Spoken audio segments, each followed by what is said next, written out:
लिखे excretion in human beings, मतलब human beings में कुछ भी चीज एक्सक्रीट हो रही है। एक्सक्रीट वो सब चीजें होती है जो हमारी बॉडी के लिए या तो पॉइजनस है या फिर आपकी बॉडी को ज्यादा इसकी जरूरत नहीं है। जैसे फॉर एग्जांपल हमने अगर मान लो हमें हाफ लेमन काम में लेना था, आपने फुल लेमन ले लिया, तो क्या होगा, आपकी बॉडी फुल लेमन ले लेगी, यूज नहीं, वो हाफ ही लेगी और हाफ वाले को वेस्ट मटेरियल के रूप में डाल देगी।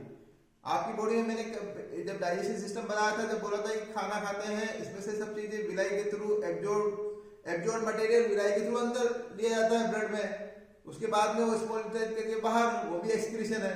एक यूरिन का एक्सक्रीशन होता है, पर यूरिन का प्रोडक्शन कैसे होता है, क्यों होता है, ये इंपॉर्टेंट बात। हमारी जो बॉडी है उसमें से क्या होता है, बहुत सारी चीजें केमिकल रिएक्शन हो रही है। हम पानी पी रहे हैं, खाना खा रहे हैं, कुछ भी खा रहे हैं, उसके कारण से अगर केमिकल रिएक्शन में कुछ गलत बन रहा है, यूरिया बन रहा है, नाइट्रोजनस इफेक्ट जो मटेरियल बन रहे हैं, इन सबको प्योरीफाई करना जरूरी है, क्योंकि ये आपकी बॉडी के लिए हानिकारक है। इसके लिए क्या है आपकी बॉडी में, ये देखिए आप, ये जैसे मतलब एब्डोमेन वाला एरिया है, इसमें आपको जैसे थोड़ा सा अंदर जाएगा तो यहाँ पे किडनी होती है। ये जैसे स्टमक है, स्टमक के पीछे की तरफ और एब्डोमेन के थोड़ा अंदर की तरफ किडनी है, दो किडनी होती है। किस कलर की होती है, ब्राउन कलर की होती है। और किस शेप की होती है, सेम का जो बीज होता है, जो बीन्स कहते हैं हम, सोयाबीन या सेम, उस शेप की होती है। इसमें ये कॉर्टेक्स होता है और ये मेडुला पार्ट होता है, दो होती है। उसके बाद में ये ट्यूबल्स इससे मिली होती है, इसको बोलते हैं हम यूरेटर। और जो यूरेटर होती है वो आगे जाके ब्लैडर के से जुड़ी होती है, उसको बोलते हैं हम यूरिनरी ब्लैडर, यूरिन को कलेक्ट करने वाला ब्लैडर। यूरेटर यूरिन को कनेक्ट करने वाली एक नली, और यूरिथ्रा इससे पास होना है। सब चीज यूरी से है, इसका मतलब है यूरिन से रिलेटेड बात है। प्रोडक्शन ऑफ यूरिन कहाँ होगा, किडनी में होगा। कैसे होगा, आगे देखिए। इसमें क्या हो रहा है कि हमारे यहाँ से जो भी चीज लाई जा रही है, मतलब जैसे हमने एक बात बताया था लंग्स के बारे में, जो सेलुलर रेस्पिरेशन हुआ था उसमें CO2 का प्रोडक्शन हुआ था। ऑक्सीजन गई, ग्लूकोज गया, सेलुलर रेस्पिरेशन हुआ, CO2 बनी, CO2 उस प्लाज्मा में घुल कर वापस गई, लंग्स में प्योर हुई। इसी तरीके से क्या हुआ, वहां पे नाइट्रोजन इफेक्ट भी मटेरियल भी बने थे। एमिनो एसिड से भी के भी रिएक्शन के बाद में या उसके यूज के बाद में कुछ बनेगा मटेरियल जो आपकी बॉडी के लिए काम नहीं आ रहा। ये सब किसमें घुला हुआ है, ट्रांसपोर्टेशन का सब काम कौन करता है, ब्लड। तो यहाँ पर ब्लड लाया गया। आप ये देख रहे होगे एओर्टा आपको हार्ट में पढ़ाया था, बहुत महाधमनी, ठीक है, इसके द्वारा लाया गया। इसमें बहुत प्रेशर होता है। इसके बाद में ये थोड़ा ब्रांच में डिवाइड होगी, ब्रांच और फर्दर छोटी छोटी जैसी नलियों में होगी। ये आर्टरी, ये सिंपल सी वो कैपिलरी ट्यूब्स के रूप में।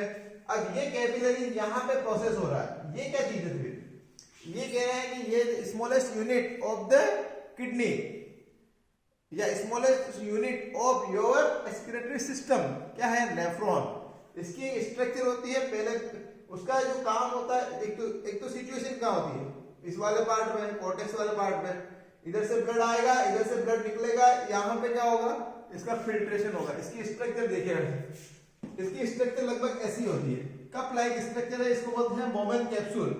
ये बोमेन जो कैप्सूल होता है ये इस तरीके का होता है, ये बाउल टाइप का। इसके अंदर क्या हो रही है, जो नलियां आ रही है, ये रिनल आर्टरी आती है, आर्टरी आएगी अंदर की तरफ इस तरीके से, मतलब कई बार कोइल होगी, कोइल होने के बाद में निकलेगी।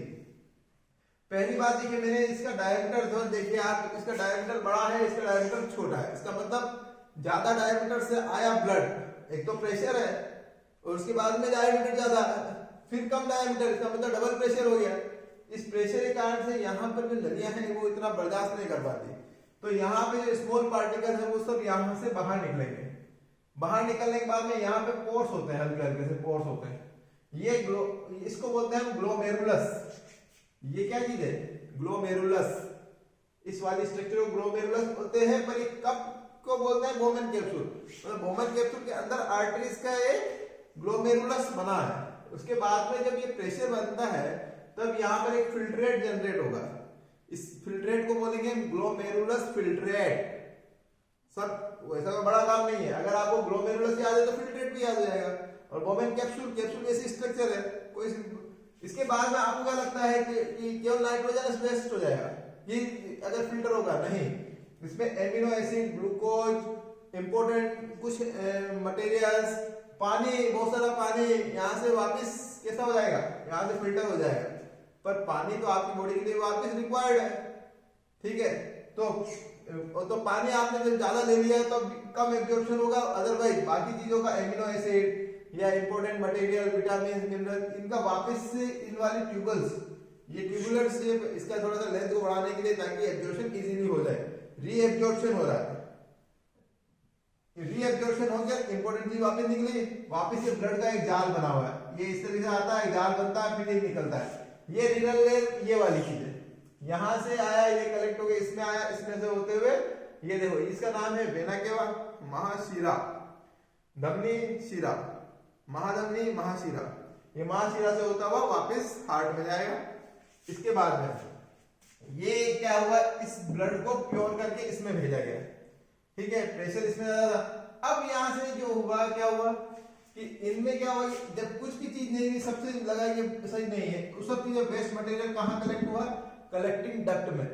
लास्ट में कलेक्टिंग डक्ट आता है, इसमें से ये कलेक्ट होके ये इस तरीके से गिरता है, यहाँ कलेक्टिंग होती है, कलेक्टिंग डक्ट से ये निकल रहा है, ये यूरिन का फॉर्मेशन हुआ, ये यूरिन का फॉर्मेशन होने के बाद में ये इधर से कलेक्ट होते हुए ब्लडर में कलेक्ट होता है और यहाँ से टाइम टू टाइम पास होता है।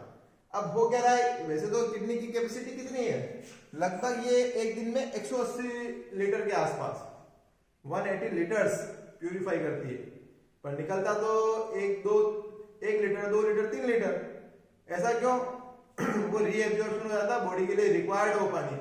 भाई फिल्ट्रेशन तो दिन रात चलता है, बहुत ज्यादा चलता है। अच्छा, नेफ्रॉन्स कितने होते हैं? बहुत ज्यादा, मतलब होंगे मिलियंस में। अगर ये खराब हो गई, कैसे? नेफ्रॉन्स ने काम करना बंद कर दिया, तब क्या होगा? इसका मतलब है कि किडनी का काम कम हो गया, तो ये क्या होगा, ये जो ब्लड का प्यूरिफिकेशन नहीं होगा। इस केस में आपके ब्लड में नाइट्रोजनस इफेक्ट्स वाले, पॉइजनस वाले ये मटेरियल बढ़ जाएंगे, तब आपको थोड़े दिन में उसके इफेक्ट आएंगे और ज्यादा दिन तक प्रॉब्लम आएगी, तो आपका डेथ हो सकती है। अब ये क्या हो रहा है कि जैसे एक किडनी खराब हो गई तो भी आप देखना कि दूसरी किडनी से काम कर सकता है, क्योंकि पर इस पे लोड बढ़ जाएगा। उस केस में आप देखना जो खाना होता है वो साथ में खाना खाया जाता है। क्या है, आपकी जो 2 किडनी का लोड अब एक किडनी उठा रही है, अगर इस पे ज्यादा लोड पड़ा तो ये भी खराब हो जाएगी। जिसकी दोनों ही खराब हो गई तब आपको ये प्रोसेस होता है। ये क्या चीज है? आर्टिफिशियल किडनी, इसको हम बोलते हैं हेमोडायलिसिस। हीमो का मतलब होता है ब्लड, डायलिसिस का मतलब होता है प्यूरिफिकेशन के का एक प्रोसेस। ये एक मशीन होती है जो बाहर की तरफ रखी होती है, आपके जैसे मालूम मेरे को करना है, तो उस केस में क्या होगा कि मेरे इस हैंड में इसमें से आर्टरी निकालेंगे, आर्टरी याद रखना, आर्टरी निकालेंगे क्योंकि उसी में प्रेशर होता है, वेन में प्रेशर नहीं होता। आर्टरी से इस वाली ये ट्यूबल्स को जोड़ेंगे। ये ट्यूबल्स क्या है? ये सेमी परमिएबल मेम्ब्रेन की बनी हुई है। इसमें से ब्लड इसमें आएगा, इसमें से होता हुआ वापस इसमें भेज दिया जाएगा, ठीक है?